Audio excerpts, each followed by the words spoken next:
Elhamdülillahi Rabbil Alamin.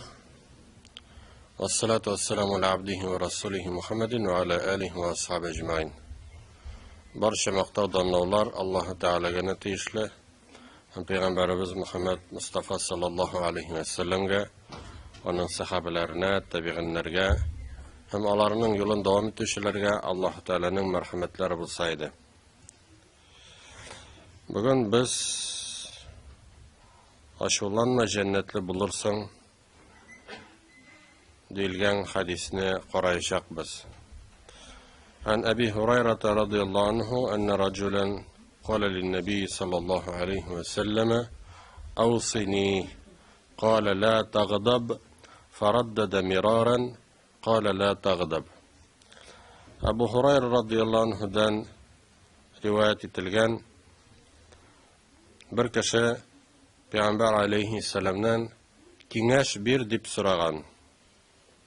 Hem ol anga aşulanma degan. Shundan so'ng kishi o'tinishini bir necha taqir qavatlagan. Lakin Allohning elchisi sallallohu alayhi va sallam hamon aşulanma deb javob qaytargan. Bu shusha so'rovchi kishi kim bo'lgan ekani turunda bir necha rivoyat bor. Birinchisi Abu Darda bo'lgan degan rivoyat bor. U aytgan bir vaqt men ey Allohning elchisi, menga jannatga kirishga yordam etashak ishni ko'rsat deb so'ragan. Ham u anga ashulanma ham jannatli bo'lursan deb javob bergan. Shulay endi shusha so'rovchi Jariya ibn Qudama bo'lgan debda rivoyat qılalar. Hem ul aytgan, ey Allohning elchisi, men anglarlik qisqa g'ana narsa ayt degan. Hem ul anga la taghdab ashulanma deb aytgan.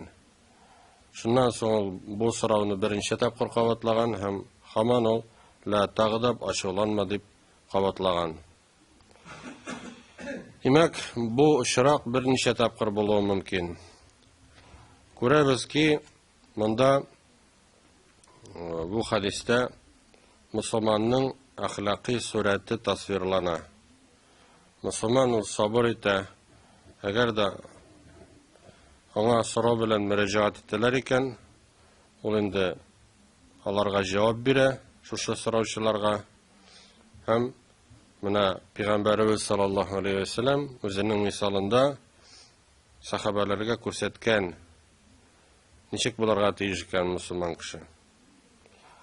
Anlari na birinchi so'rovchi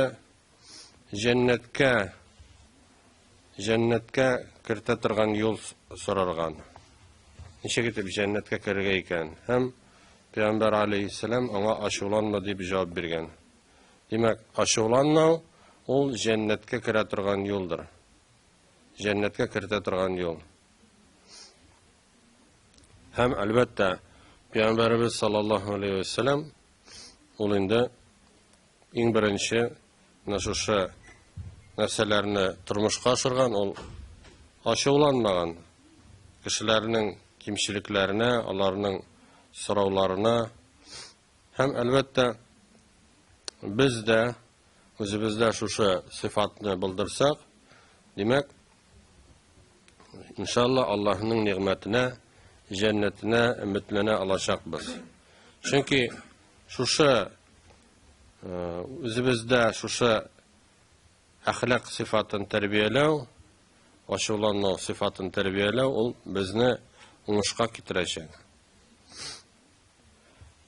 Ham shusha kişinin türlü günahlar işlev sebebi ol özünün nefsisine eğerip türlü özün tuta alma neticesinde kelip çığa. Eğer de kişi indi aşudan kurtula alsa elbette ol takvaliler cümlesinden bulur. Yani izgi işler. Hem Abdullah ibn Umar radıyallahu anhu şulayaq bir vaqt so'ragan Peygamberimiz sallallahu aleyhi ve sellem'den Мине Аллаһның газабыннан нәрсә саклый ала дип. Ул инде ачуланма дип җавап биргән. Һәм Хасан аль-Басри әйткән, 4 сыйфатка ия булучыны Аллаһ шайтаннан саклый һәм аңа утны харам кыла. Алар теләге булганда, курыкканда, дәрт хис иткәндә яки ачуланганда үзеңә хуҗа булу дип әйткән. Әлбәттә, ни өчен соң Пәйгамбәр алейхиссалам шушындай сүзне әйткән? Күрәбез ки, бик кыска гына сүз, ләкин үз эченә бик күп мәгънәләрне ала. Чөнки ачулану ул инде үз эченә бик күп начарлыкларны ала. Ачуланган кеше инде ул Аллаһ Тәгалә тыйган, Аллаһ Тәгалә ачулана торган гамәлләр эшли. Әгәр дә кеше үз-үзен тота икән, димәк, ул Аллаһ Тәгалә яраткан, кушкан, әмер иткән эшләрне тормышка ашырачак, эшләячәк. Димәк, ачуланма ул инде бик олы гамәлдер. Һәм бу инде кеше үз-үзен тота белә икәнен күрсәтә. Чөнки икенче бер риваятта Аллаһның Ишисе алейхиссалам әйткән: "Лайса аш-шадиду бис-сура, иннама аш-шадиду аллази ямлику нафсаху индал гадаб."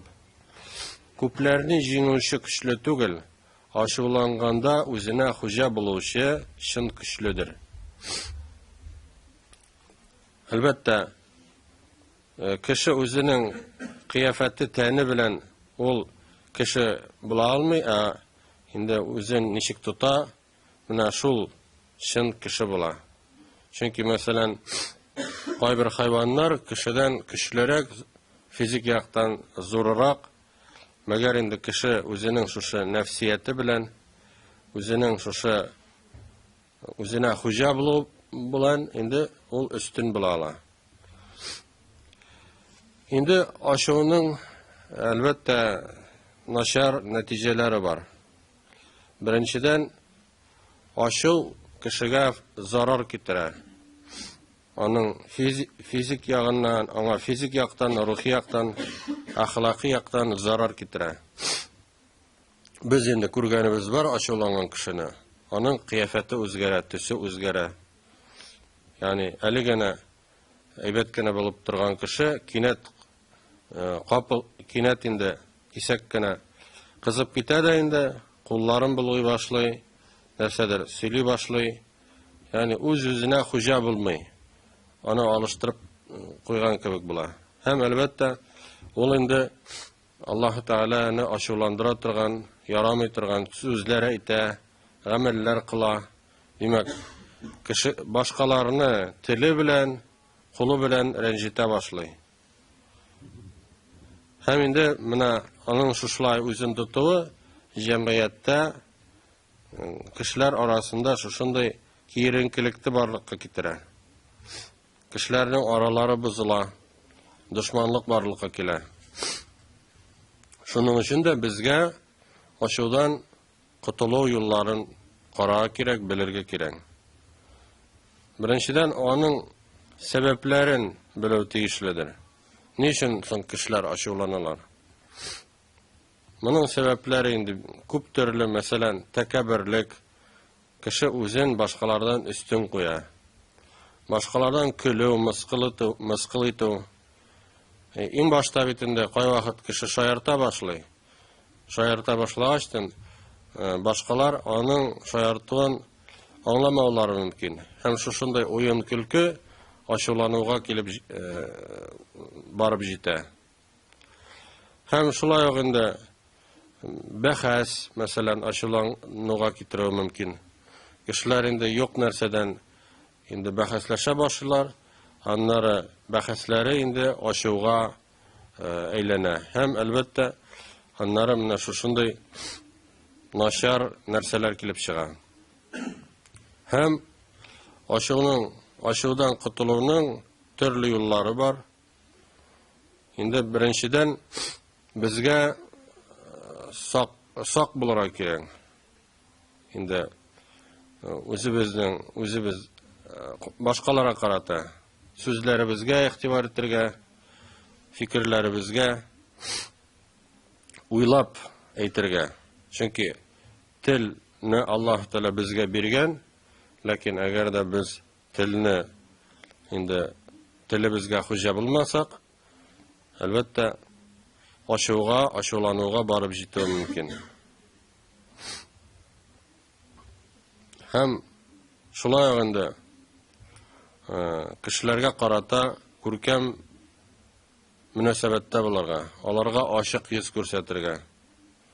Һәм Гомар радиллаһу анһу дан риваят, Гомар радиллаһу анһу Зәйдкә инде шушындый насихатлар әйткән инде. Ягъни Пәйгамбәр алейһиссәлам шушы үзенең ике сахабасына насихатлар әйткән. Без башкага күбрәк мохтаҗ идек, эй Гомар, синең миңа бурычны тиешенчә түләргә буйруңа, аңа тиешенчә әҗәт түләүне таләп итүеңә ди. Ягъни монда инде бер бәхәс чыккан, бер шушындай Зәйд ибн Саина дигән кеше Пәйгамбәрбез саллаллаһу алейһи ва сәлламның чыннан да пәйгамбәрлек сыйфатлары бар микәнен белергә теләгән. Һәм ул инде бурычын таләп итә башлаган, чөнки Пәйгамбәр алейһиссәлам аннан бурыч алган. Һәм инде Пәйгамбәр алейһиссәлам сабыр иткән һәм аңа ачык йөз белән җавап биргән. Һәм шул вакытта инде Умар радиллаһу анһу ачуланган моңа. Һәм инде менә шушындай насихатны аларга әйткән. Һәм инде моннан соң инде Гомар радиллаһу анһу үзенең хатасын аңлаган һәм инде шушы кешегә Зәйдкә куркыткан өчен аңа өстәмә акча түләгән дип әйтелә. Һәм ничек итеп соң ачуны тыярга? Төрле шушындай киңәшләр бар. Белүебезчә, ачу ул шайтаннан. Әгәр дә без ачуланабыз икән, димәк, безгә иң беренче эндәшмәскә кирәк. Үзебезнең телебезне тыярга. Чөнки ачуланган кеше бик күп ярамаган сүзләр әйтүе мөмкин. Аллаһның илчесе булай дип әйткән: "Иза гадиба ахадукум фальяскут." Әгәр берәрегез ачуланса, эндәшми торсын дигән. Аннары шулай ук тәһарәт алу бик файдалыдыр. Чөнки ачу ул шайтаннан, су белән без шушы шайтанны басабыз. Һәм инде шулай ук инде бу әгәр дә кеше тәһарәтне Аллаһ ризалыгы өчен алса, ул гыйбадәт булачак. Һәм Аллаһ инде шайтан гыйбадәттән качадыр. Шулай инде Пәйгамбәр алейһиссәлам әйткән: "Иннал гадаба минәш-шайтан ва иннәш-шайтана хулиqa мин-нар ва иннама тутфa'u ан-нару бил-ма'i фа иза гадиба ахадукум фалятавадда." Чынлыкта ачу шайтаннан, шайтан уттан яратылган. Берәрегезнең ачуы чыкса, тәһарәт алсын дигән. Шулай инде, мәсәлән, әгәр дә кеше басып тора икән, инде ачуланган вакытта ул утырсын һәм ачуы басылмаса ятсын дигән инде риваятлар бар. Инде димәк, менә шушындай эшләр эшләп, без инде үзебездә күренгән ачудан котыла алабыз, үзебезне тынычландыра алабыз.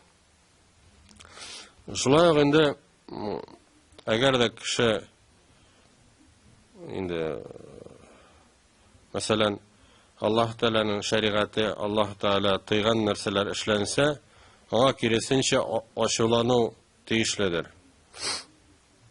Инде ул Аллаһ ризалыгы өчен ачулана ул вакытта. Үзенә ниндидер кемдер нәрсә әйткәне өчен түгел, бу вакытта инде киресенчә андый нәрсә хуплана. Инде Пәйгамбәр алейхиссалам нәкъ шулай эшли торган булган. Әгәр дә ниндидер Аллаһ Тәала тыелган гамәлләр эшләнсә, ул әлбәттә ачуланган һәм бу ачулану Аллаһ ризалыгы өчен булган. Күрәбез ки, менә шушындый кыска гына хадис, ул бездә инде шундай күркәм әхлак сыйфатларын тәрбияли, безгә инде тыныч булырга кирәк, үзебезгә хуҗа булырга. Әлбәттә, бөтенебездә инде ачуланганыбыз бар, һәм шушы ачуланган вакытта кеше төрле нәрсәләр эшли, төрле сүзләр әйтә, аннары инде үкенә. Ачулану сәбәпле җәмгыятьтә бик күп проблемалар килеп чыга, кешеләрнең аралары бозыла, хәтта ки инде гаиләләр юкка чыгуы мөмкин, кешеләр бер-берсенә дошманга әйләнә. Һәм әлбәттә инде менә үзебезне тота белсәк, инде үзебезне тыйсак, һәм телебезне тыйып торсак, хуҗа булсак телебезгә, һәм Пәйгамбәр алейхиссалам әйткән шушы нәсихәтләргә игътибар итсәк, аларны тормышка ашырсак, иншалла без тыныч булачакбыз, ачуланмаячакбыз. Һәм әлбәттә инде шушы үзебезне тота белү ул мусулманның әхлакларыннан. Мусулман шундый булырга тиеш. Теге кайберләр уйлыйлар инде, мусулман кеше ул шундый кырыс дип, юк, андый түгел. Пәйгамбәр алейхиссалам безгә мисал һәм үрнәк ул инде көләч йөзле булган, кешеләрнең кимчелекләрен кичерә торган булган, аларны гафу итә торган булган, тик вак-төяк нәрсәгә ул ачуланмаган. Аллаһ Таала барчаларыбызга да хәерле һәм файдалы гыйлемнәр алырга һәм шушы гыйлемнәр белән гамәл кылырга насыйп әйләсен. Вассаламу алейкум ва рахматуллаһи ва баракатуһ.